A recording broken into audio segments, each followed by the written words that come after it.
Hello friends, welcome to my YouTube channel CK education hub.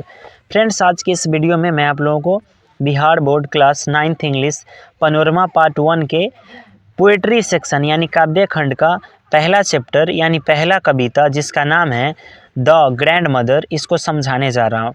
Friends, ये जो the grand mother है बहुत ही ज़्यादा इमोशनल कविता है, बहुत ही ज़्यादा इमोशनल पोएम है। इसे आप लोग ध्यान से पढ़ेंगे और समझेंगे, आपको बहुत ज़्यादा मज़ा आएगा। फ्रेंड्स, इसके जो पोएट है वो है रे यंग बियर। कौन है? Ray Young beer. आइए सबसे पहले इनके बारे में पढ़ते हैं और समझते हैं। इसमें लिखा गया है Ray Young Bear was born in 1950। इसमें लिखा गया रे यंग बियर का जन्म हुआ था 1950 में। Is a Native American poet and novelist of the Meskwaki tribe of North America. आइए इसके हिंदी को समझते हैं। नॉर्थ अमेरिका में से होता है उत्तरी अमेरिका। ट्राइब मीन्स होता है समुदाय या जनजाति। मेस्क्वैकी जो है एक जगह का नाम है। नोवेलिस्ट मीन्स होता है उपन्यासकार। पोएट मीन्स होता है कवि। नेटिव मीन्स होता है मूल। और अमेरिकन मतलब अमेरिकी होता है। आइए अब इस सब के हिंदी को एक बार समझ लेते हैं। ये जो रे यंग बियर है ना, इनका जन्म हुआ 1950 में। और ये जो है उत्तरी अमेरिका के मेस्क्वैकी समुदाय के, मेस्क्वैकी जनजाति के एक नोवेलिस्ट यानी उपन्यासकार थे और एक कवि थे, और ये मूल अमेरिकी कवि थे। आइए आगे देखते हैं इसका हिंदी क्या लिखा गया है।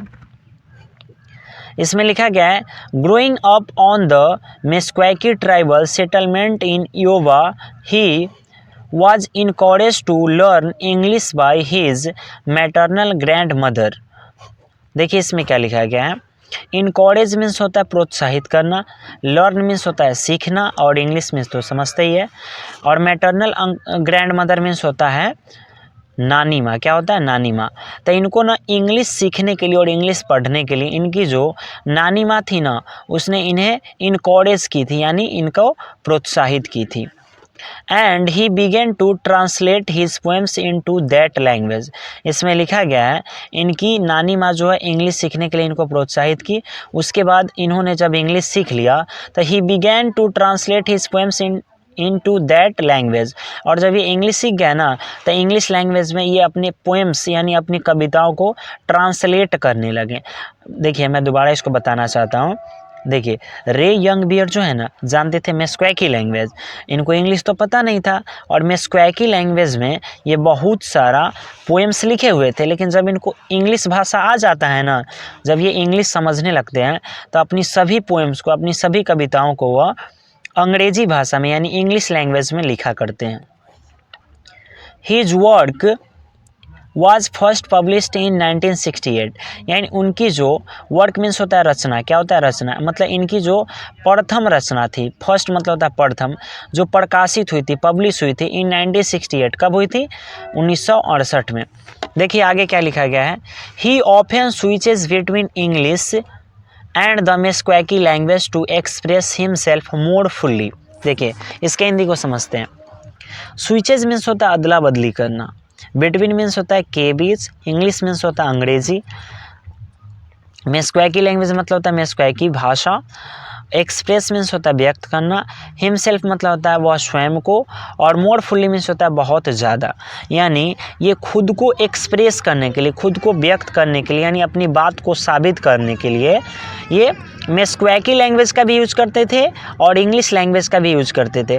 कभी इंग्लिश का कर देते थे तो कभी मेस्क्वैकी लैंग्वेज का यूज कर देते थे।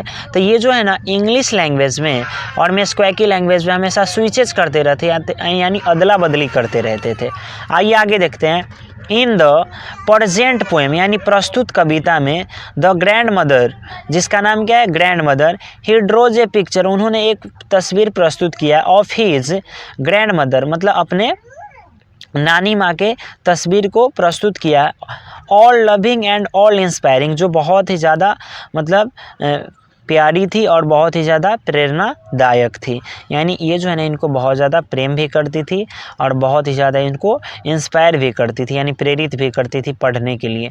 आइए अब देखते हैं इस पोएम में क्या लिखा गया है।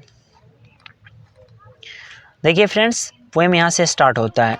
इसमें लिखा गया है if I were to see means होता है देखना, her shape from a mile away I would know so quickly that it would be हर।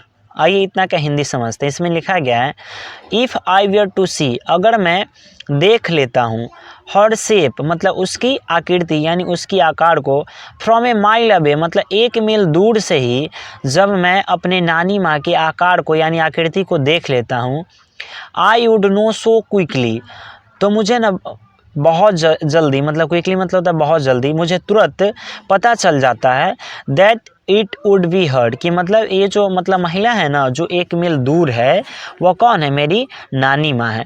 यानी पोएट कहना चाहते हैं कि मैं बहुत दूर से ही, मीलों दूर से ही मैं अपनी नानी माँ को पहचान लेता हूँ कि वो कोई और नहीं मेरी नानी माँ है। देखिए आगे ये अपनी नानी माँ के बारे में क्या क्या बताते हैं। The purple scarf and the plastic shopping bag, इसमें लिखा गया है मेरी जो नानी माँ है ना वो हमेशा पर्पल कलर का स्कार्फ रखती है यानी दुपट्टा रखती है, and the plastic shopping bag, और हमेशा मेरे नानी माँ के हाथ में प्लास्टिक शॉपिंग बैग रहता है। आगे देखिए क्या लिखा गया है। If I felt hands on my head I would know that those were her hands. देखिए पोएट कहते हैं कि अगर मैं अपने माथे पे हैंड्स मतलब हाथों को महसूस करता हूँ, I would know that those were her hands, मतलब इनकी जो दादी माँ है ना जब इनके माथे पे हाथ भी रखती है तो इन्हें ना फेल्ट यानी महसूस होता है, पता चल जाता है कि किसी और का हाथ नहीं मेरी दादी माँ का हाथ है। यानी पोएट को ना अपने दादी माँ से बहुत ज़्यादा लगाव था और वो जब भी इनके माथे पे हाथ रखती थी तो पता चल जाता था, और मतलब वो जो है ना बहुत ज़्यादा इनका केयर भी करती थी और इनको बहुत ज़्यादा प्रेम भी करती थी। फ्रेंड्स ये पोएट के दादी माँ नहीं नानी माँ है। देखिए आगे देखते हैं इसमें क्या लिखा गया है। Warm and damp with the smell of roots. देखिए वार्म मीन्स होता है गर्म और डैम्प मीन्स होता है नरम। क्या होता है, नरम। मतलब उनकी जो हाथ है ना वो कैसा होता है, गर्म होता है और वो बिल्कुल मतलब नरम भी होता है और उसमें बहुत ज़्यादा नमी भी होती है। With the smell of roots, मतलब स्मेल ऑफ रूट्स का मतलब होता है जड़। क्या होता है, जड़। मतलब किसी भी परिवार का जो मेन आदमी होता है ना जिससे उसका फैमिली चलता है उसे हम लोग फैमिली का रूट कहते हैं। क्या कहते हैं, फैमिली का रूट कहते हैं।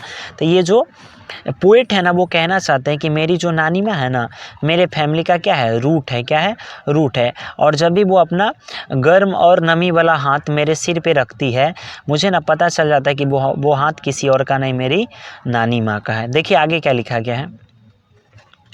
If I heard a voice coming from a rock, मतलब ये पोएट कहते हैं अगर मैं ना मतलब मुझे ना कोई आवाज़ सुनाई देता है, ठीक है, भले ही वो चट्टानों से आने वाली ही आवाज़ क्यों ना हो, ठीक है। कमिंग फ्रॉम मतलब होता है आना, वॉइस मीन्स होता है आवाज़ और हियर्ड मीन्स होता है सुनना। अगर कोई, रॉक मीन्स होता है चट्टान, अगर चट्टान से भी कोई वॉइस कोई आवाज़ आती है और मैं उसे सुनता हूँ, आई वुड नो, मुझे पता चल जाता है, एंड हर वर्ड्स, और मतलब उनकी जो शब्द है, वुड फ्लो इनसाइड मी, मतलब वो हमेशा मेरे अंदर रहता है। Like the light of someone stirring ashes from a sleeping fire at night. देखिए इसमें लिखा गया है, मैं दोबारा इसे समझा दे रहा हूँ। इसमें लिखा गया, पोएट कहते हैं आई heard voice coming from a rock, मतलब जो चट्टान से जो आवाज़ें आती है, आई वुड नो, तो मुझे पता चल जाता है, एंड हर वर्ड्स, कि ये जो शब्द है ना वो किसी और का ना मेरी दादी माँ का है, सॉरी मेरी नानी माँ का है। फ्रेंड्स ग्रैंड मदर में होता है दादी, इसलिए हमेशा मुझे दादी बुला जाता है, लेकिन यहाँ पे नानी माँ का ये चर्चा कर रहे हैं और नानी माँ के बारे में बता रहे हैं, तो मतलब यहाँ पे थोड़ा सा मैनेज करके आप चलेंगे। देखिए ये कहते हैं कि अगर चट्टान से भी कोई आवाज़ आ रहा होगा ना और उस टाइम मेरी दादी माँ बोल देगी ना तो मुझे ना पता चल जाए कि मेरी दादी माँ बोल रही है। आगे देखिए ये क्या कहते हैं, एंड हर वर्ड्स, और उनकी जो शब्द है ना वुड फ्लो इनसाइड मी, वो हमेशा मेरे अंदर में रहता है, हमेशा मेरे कानों में गूंजते रहता है। लाइक द लाइट, मतलब उस लाइट की तरह, उस प्रकाश की तरह, of someone stirring ashes from a sleeping fire at night. देखिए इसमें लिखा गया है जिस तरह, स्लीपिंग फायर का मतलब होता है बुझता हुआ आग, जिस तरह से बुझता हुआ आग में अगर कोई फूंक मार देता है तो मतलब वो जो आग जो है दोबारा से प्रज्वलित हो जाती है। वैसे ही मेरी दादी माँ के जो आवाज़ है ना, जब मेरे कानों में पड़ते हैं तो मेरे अंदर ना एक्साइटमेंट आ जाता है, मेरे अंदर ना उत्सुकता आ जाता है, मैं प्रोत्साहित हो जाता हूँ और मैं पढ़ने के लिए प्रेरित हो जाता हूँ। यानी इनकी जो दादी माँ का जो शब्द है इनके लिए एनर्जी का काम करता है, ताकत का काम करता है। तो फ्रेंड्स, यही पोएम था और इस पोएम को मैं समझाया हूँ। अगर आपको ये पोएम समझ में आया होगा, ये कविता समझ में आया होगा, अगर आपको ये कविता अच्छी लगी होगी तो आप मेरे इस वीडियो को लाइक करेंगे, कमेंट करेंगे और अपने दोस्तों के साथ शेयर भी करेंगे और मेरे चैनल सीके एजुकेशन हब को सब्सक्राइब भी करेंगे। ठीक है फ्रेंड्स, मेरे वीडियो को देखने के लिए धन्यवाद। मिलते हैं इसी तरह के कोई दूसरे नए वीडियो के साथ, तब तक के लिए धन्यवाद।